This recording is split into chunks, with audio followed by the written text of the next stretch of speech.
नमस्कार दोस्तों। चलिए, तो इस वीडियो में हम डिस्कस करने वाले हैं strain energy in bending moment. ठीक है, इससे पहले वाले वीडियो में हम एक्शियल लोडिंग के लिए डिस्कस कर चुके हैं। उसके बाद स्प्रिंग और बार में कैसे होता है स्ट्रेन एनर्जी वो डिस्कस कर चुके हैं। Now we are going to discuss about the strain energy in bending moment कैसे होता है। ठीक है, तो ये फार्मूला हम ऑलरेडी देख चुके हैं कि कैसे आता है। ठीक है, लेट्स से कि आपका कोई ये कैंटिलीवर बीम है, उस कैंटिलीवर बीम पे आपने क्या लगा दिया, मोमेंट लगा दिया। मोमेंट लगाने से आपने कहीं पर एक क्रॉस सेक्शन एक्स कंसिडर कर लिया। ठीक है, तो उस क्रॉस सेक्शन एक्स पर मैंने यदि कैलकुलेट कर रहा हूँ तो कितना आता है, एम एक्स का square D X divided by 2EI। ठीक है, और यदि मेरा ये लेंथ कितना है, एल है। ठीक है, और यदि ये एल लेंथ है और पूरा मैं इसको इंटीग्रेट कर देता हूँ तो मुझे क्या मिलता है, M square L divided by 2EI। Clear है, this is the strain energy in case of bending moment. ठीक है, अब ये कैसे आता है, क्या होता है, ठीक है, इसको थोड़ा सा और हम इलॉबरेट करने की कोशिश करते हैं। ठीक है, तो लेट्स से कि ऊपर जो मैंने एग्जांपल लिया उसी की बात कर रहा हूँ मैं यहाँ पर, कि मेरा ये कैंटिलीवर बीम है, उस पर मैंने क्या कर दिया, पी लोड लगा दिया। ठीक है ना, अब ये पी लोड से आप उसको रिलेट कर पाएंगे कि अच्छा पी की वजह से वो मोमेंट आ रहा है। ठीक है, और फिर मैंने क्या किया कि उस पर एक एक्स डिस्टेंस पर एक स्मॉल स्ट्रिप जिसका थिकनेस है dx, ठीक है, लेंथ dx है, उसको कंसिडर कर लिया। ठीक है, तो मैं किसके लिए निकाल रहा हूँ, 0 to L इंटीग्रेट कर रहा हूँ, और मैंने छोटे से जो स्ट्रिप है उस स्ट्रिप के लिए क्या निकाल रहा हूँ, बेंडिंग मोमेंट के केस में जो उसमें स्ट्रेन एनर्जी आएगा वो। ठीक है, तो यदि मैं इस छोटे से स्ट्रिप की बात करूं तो उसमें क्या हो जाएगा, एम एक्स का square D X divided by 2EI, और ये आई भी जो है वो एक्स के लिए होता है। क्लियर है, आगे बात करते हैं। तो यदि मैं इस पर्टिकुलर लेंथ पर बात करूं कि इस पर्टिकुलर लेंथ पर आपका जो मोमेंट होगा वो मोमेंट कितना होगा, तो कुछ नहीं, देखो यहाँ से क्या करोगे आप, कैसे निकालते हैं मोमेंट अपन, कि यहाँ से जो लोड है और ये परपेंडिकुलर डिस्टेंस, तो P इंटू एक्स आ जाएगा। तो इस एम एक्स की जगह क्या रख दूंगा मैं, पी एक्स का P इंटू एक्स का whole square D X divided by this. ठीक है, ये समझ आया आपको। अब मैं क्या कर रहा हूँ कि जो भी टर्म्स कांस्टेंट है, P कांस्टेंट है, लोड एक बार जो लग गया, चेंज थोड़ी कर रहे हैं, वेरिंग थोड़ी है, तो P हो गया, 2EI एज यूजल कांस्टेंट है, चेंज क्या होगा, एक्स स्क्वायर डी एक्स, तो एक्स स्क्वायर का इंटीग्रेशन करेंगे तो क्या आएगा, एक्स क्यूब बाय 3, जब मैं उसमें लिमिट पुट करूंगा तो क्या आएगा, एल क्यूब बाय 3। तो इसको आप बहुत अच्छे से समझिएगा क्योंकि ये आगे बहुत बहुत काम आने वाला है। ठीक है, तो U इक्वल टू क्या आ गया आपके पास, P square L cube divided by 3 into 2 क्या 6EI। ठीक है, तो जब भी बेंडिंग मोमेंट आपका इस तरह का केस हो कि आपने क्या कर दिया, लेट से कि कैंटिलीवर बीम पर आप पी लोड लगा रहे हो और उस पी लोड पे लेंथ, और उस लेंथ कितना है, बार का एल है, तो उस केस में हमेशा और हमेशा क्या मिलेगा, P square L cube divided by 6EI। कैसे आया ये हमने यहाँ पर पूरा समझ लिया। ठीक है, चलिए अब आगे बढ़ते हैं, इसी से रिलेटेड कुछ क्वेश्चन करते हैं, और सिंपली सपोर्टेड बीम में होगा तो कैसे होगा वो उसको भी समझते हैं। ठीक है, अब ये तो था कैंटिलीवर का केस, अब क्या समझ रहे हैं अपन, सिंपली सपोर्टेड का। ठीक है, तो सिंपली सपोर्टेड में क्या किया मैंने, एज यूजुअल मेरा ये कोई बीम है। ठीक है, इस बीम में मैंने ए बी लेंथ पर लगा दिया, क्योंकि यदि मिड पे लगाता तो फिर वो अगेन हमको ए बी के लिए कैलकुलेट करना पड़ता, तो आप इसको ए बी लेंथ पर लगा दो तो मिड के लिए तो आप निकाल ही सकते हो, मतलब ए इक्वल टू बी पुट कर दो, दैट्स इट। ठीक है, तो मैंने बोला कि ये सिंपली सपोर्टेड बीम है और इसका लेंथ कितना है मेरा एल। मैंने बोला कि ए लेंथ पर फ्रॉम ए कोई पी लोड लग रहा है। ठीक है, ए से डिस्टेंस कितना है P और उस पर लोड कितना लग रहा है P, ये बात समझ में आई। और B से वही डिस्टेंस कितना है, लेट से B, ये बात समझ में आ गई। तो हमारे पास RA प्लस RB, ये एक फॉर्मूला बनेगा कि RA प्लस, हम रिएक्शंस निकालते हैं ना shear force bending moment diagram में। ठीक है, तो रिएक्शंस आई थिंक आपको निकालना आती होगी, नहीं आती है तो आप SFD BMD थोड़ी ही नेक्स्ट कुछ वीडियो में स्टार्ट करने वाले हैं। ठीक है, तो आ जाएगा। ठीक है, तो RA plus RB equal to क्या, P। समझ आया, जितना नीचे से लग रहा है उतना ऊपर से, नीचे से लगने वाले फोर्स इक्वल टू ऊपर से लगने वाले फोर्स, तो ये RA प्लस RB आ गया। ठीक है, अब मुझे क्या निकालना है, आर ए और आर बी की वैल्यू। तो मैंने क्या कर दिया, now taking the moment about point P, मैंने इस बी पॉइंट के अबाउट क्या ले लिया, मोमेंट। ठीक है, तो ये जो फोर्स लग रहा है इस डायरेक्शन में लग रहा है। ठीक है, तो देखो इसको क्या करेंगे, बैलेंस करेंगे। दैट इज आर ए कहाँ लग रहा है, ये मोमेंट आर बी पर नहीं है, आर एम ए आएगा। ठीक है, तो मैं taking moment about this point A, clear है। तो ये ए के अबाउट लिया है, नॉट बी। ठीक है, इसने यहाँ गड़बड़ कुछ किया है। ठीक है, चलो कुछ उससे फ़र्क नहीं पड़ने वाला। तो बी के ए के अबाउट यदि मोमेंट लेता हूँ मैं, तो क्या हो जाएगा, आर बी इंटू एल, इधर लग रहा है और इधर ये नीचे लग रहा है। ठीक है, तो नीचे लगने वाले फोर्स को हम पॉजिटिव ले रहे हैं, ऊपर लगने वाले फोर्स को नेगेटिव ले रहे हैं। किसी को भी पॉजिटिव नेगेटिव ले सकते हो, उससे कोई मैटर नहीं करता। ठीक है, तो P कहाँ लग रहा है, ए डिस्टेंस पर, तो P इंटू ए, और ये उसके अपोजिट लग रहा है इसलिए minus R B into L equal to zero. तो आर बी की वैल्यू क्या आ गई यहाँ से, पी ए अपॉन एल। इसी तरह से यदि मैं एम ए के अबाउट बी के अबाउट मोमेंट ले लेता हूँ, that is moment about B, तो वहाँ से मेरा क्या निकल जाएगा, आर ए का वैल्यू। क्लियर है, आर ए मिल गया, आर बी मिल गया, मतलब आपको रिएक्शंस मिल गए। ठीक है, अब आर ए की वैल्यू को समझो। आर ए की वैल्यू क्या थी आपकी, that is P B upon L. R B की वैल्यू क्या थी आपकी, P A upon L. Clear है, अब थोड़ा सा आगे बढ़ते हैं। तो देखो इसको आप नोट करके रखिएगा कि आर ए और आर बी की वैल्यू। तो यदि मैं पूरी बीम की एनर्जी की बात करूं तो कितनी हो जाएगी, बीम की एनर्जी मतलब कहाँ से कहाँ तक, लेट से मैंने इस पॉइंट को क्या बोल दिया, सी, तो हम क्या बोलेंगे कि यू किसका, बी सी का, और यू किसका, ए सी का। इन दोनों का स्ट्रेन एनर्जी को मैं क्या करना चाहता हूँ, निकालना चाहता हूँ, टोटल स्ट्रेन एनर्जी। तो strain energy in B C and strain energy in A सी।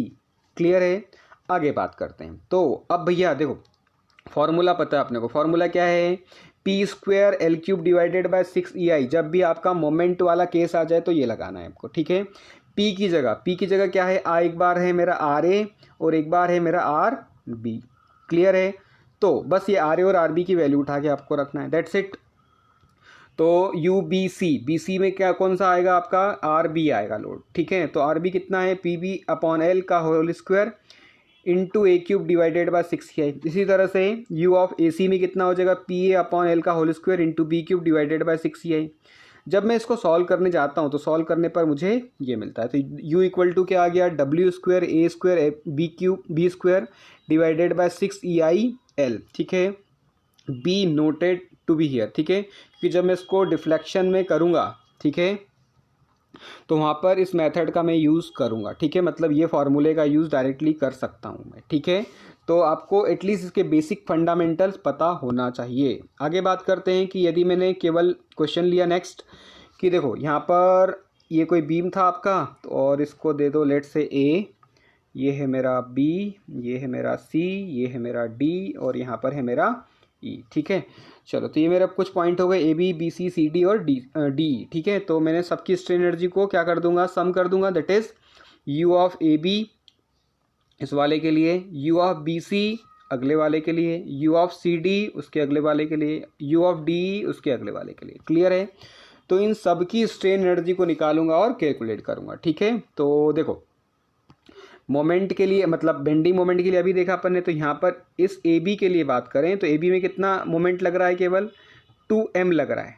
ठीक है, लगे तो आप इसका मोमेंट डायग्राम भी बना सकते हो, पर मैं it is taking too much time. ठीक है, that's why I am not going to this. ठीक है, तो 2m नीचे की तरफ लग रहा है, तो 2m नीचे की तरफ लगा तो नीचे लगने वाले को बेंडिंग मोमेंट को मैं पॉजिटिव ले रहा हूँ। ठीक है, तो 2m का square l divided by 2EI।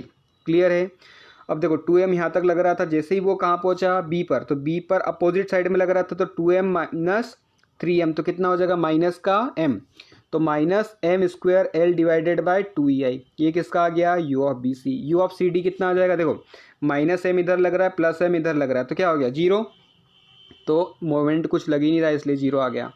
फिर सी डी पर किधर लग रहा है, ऊपर अपोजिट साइड लग रहा है, उल्टी तरफ। ठीक है, तो वापस से क्या हो जाएगा, इसको माइनस लिख सकते हो, पर वो स्क्वायर है तो अभी ऐसे नेगेटिव पॉजिटिव का कोई सेंस ही नहीं रहता, तो M square L divided by 2EI। Clear है, तो कितने हो गए, 2 + 1 + 1 ठीक है, मतलब 2 का स्क्वायर मतलब 4 + 1 + 1 मतलब 6m² L divided by 2EI।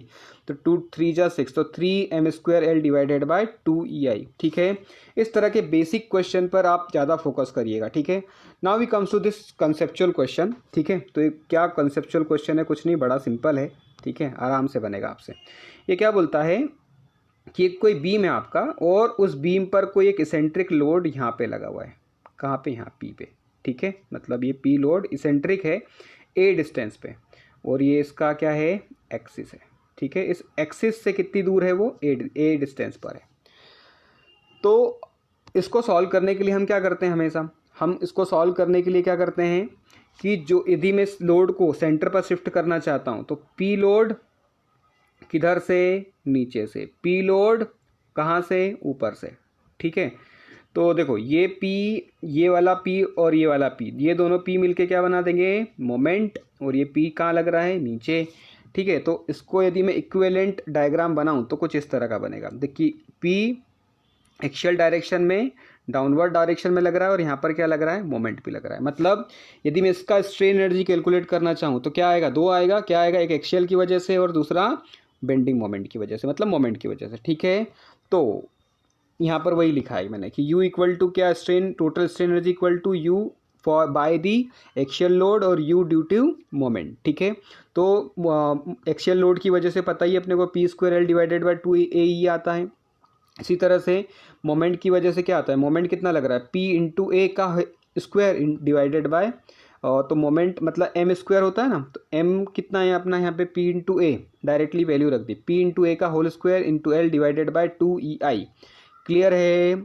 अब मैंने क्या किया, p सॉरी हाँ, तो इसको आप ऐसा थोड़ा सॉर्ट आउट कर सकते हो कि p² A² L divided by 2EI। ठीक है, और आप देखोगे तो यहाँ पर एरिया जो है वो क्या होता है? π/4 d²। लेकिन जो मोमेंट ऑफ इनर्शिया है, यदि मेरा इस शाफ्ट का डायामीटर d है तो π/64 d² हो जाएगा। ठीक है, तो इन दोनों को भी जब मैं पुट करता हूँ तो कुछ इस तरह से ये बन जाएगा। क्लियर है? तो एक में एरिया पुट किया, एक में आई की वैल्यू पुट करी, तो आपको ये मिल जाएगा। क्लियर है? तो यहाँ से आपको समझ में आ गया होगा कि कोई बहुत बड़ा हार्ड टास्क नहीं है। ठीक है, आगे बात करते हैं। ये इस तरह का क्वेश्चन आपके गेट में आ चुका है, पूछा हुआ है, 2 बार पूछा हुआ है। ठीक है, तो थोड़ा सा कंसेप्चुअल क्वेश्चन है, इसलिए समझ के पढ़ना। ठीक है, अब इस क्वेश्चन में क्या है? देखो कुछ नहीं, मैंने क्या ले लिया, लेट्स से कि ये मेरा ABC आपका एक बीम है, रॉड है, ऐसा जो भी आपको एज्यूम करना हो। ठीक है, और यहाँ पर इसका हो सकता है आपको क्रॉस सेक्शन एरिया भी दे दे। क्रॉस सेक्शन एरिया इसलिए देगा क्योंकि आपको क्या करना होगा? इससे आई निकालना होगा, और यदि एक्सियल लोड लग रहा है तो उसकी वजह से आपको इसका एरिया भी निकालना होगा। ठीक है, तो इसको यदि मैं पहले क्या करूँ? मॉडिफाई करूँ। ठीक है, तो मॉडिफाई करूँ मतलब इसके 2 पार्ट कर दूँ। देखो ये ऐसा बनेगा और एक ऐसा बनेगा। ठीक है, तो बेंडिंग मोमेंट यदि यहाँ की बात करें अपन, तो यहाँ पर कैसे लगेगा? तो ये आपका इस तरह का बन गया बीम। कौन सा वाला बीम है? ये BC। ठीक है, और ये बीम है आपका AB। क्लियर है? तो एक बेंडिंग मोमेंट की वजह से आएगा, मतलब ऐसा। ठीक है, तो PU bending moment in BC। ठीक है, तो इसका डिस्टेंस कितना है? A, तो यहाँ पर जो मोमेंट आएगा दैट इज़ P इंटू ए, तो या W बोले तो W, तो P इंटू ए का whole square divided by L into L² divided by 6EI। ठीक है, अब यहाँ पर A कुछ है ही, मतलब L कुछ है ही नहीं, तो आपका सीधा क्या आ जाएगा? p² A³ divided by 6EI। ठीक है, क्योंकि A ही आपका L का रोल प्ले कर रहा है। ठीक है, तो यहाँ से आपको जब BC के लिए मोमेंट निकालना होगा, मतलब स्ट्रेन एनर्जी निकालना होगा, दैट इज दिस। ठीक है, अब ये जो है, ये वाला केस कौन सा बन गया? अगेन जो आपका ऊपर वाला केस था, कौन सा? ये वाला केस। ठीक है, ये वाला केस कौन सा? देखो, क्योंकि जब मैं इसको शॉर्ट आउट करने जाऊँगा तो ये क्या हो जाएगा? लेट्स से कि ये आपका AB बार है। ठीक है, और इधर से ये 6 है, तो एक एक्सियल लोड इधर लग रहा होगा P का, और ऐसा यहाँ पर एक बेंडिंग मोमेंट भी लग रहा होगा। ठीक है, बेंडिंग मोमेंट का वो क्या होगा? P इंटू ए होगा। मैं AB की केवल बात कर रहा हूँ। ठीक है, तो AB में ये 2 लगेंगे, तो ये 2 प्लस BC का बेंडिंग मोमेंट की वजह से। तो इन सारी स्ट्रेन एनर्जी को मैं सम कर दूंगा तो आ जाएगा, ठीक है। तो ये जो आएगा, मैं दूसरा वाला जो केस बताया वो यही वैल्यू आएगी। क्लियर है? तो ये निकाल लिया, मतलब ये भी निकल गया अपना, ठीक है। चलिए, तो now we comes to the strain energy in torsion, ठीक है। तो इसको अपन नेक्स्ट वीडियो में देखते हैं, ठीक है। And thank you for watching my video and wish you all the best for your exam. तो इन फार्मूले के कंसेप्ट पे जाइए और कंसेप्ट पे जाने के बाद फिर इस तरह के क्वेश्चंस और लगाइए, ठीक है। गेट के, IAS के, वर्कबुक के, ठीक है। इसी तरह के क्वेश्चंस आपको गेट में, IAS में सब जगह मिलेंगे, ठीक है।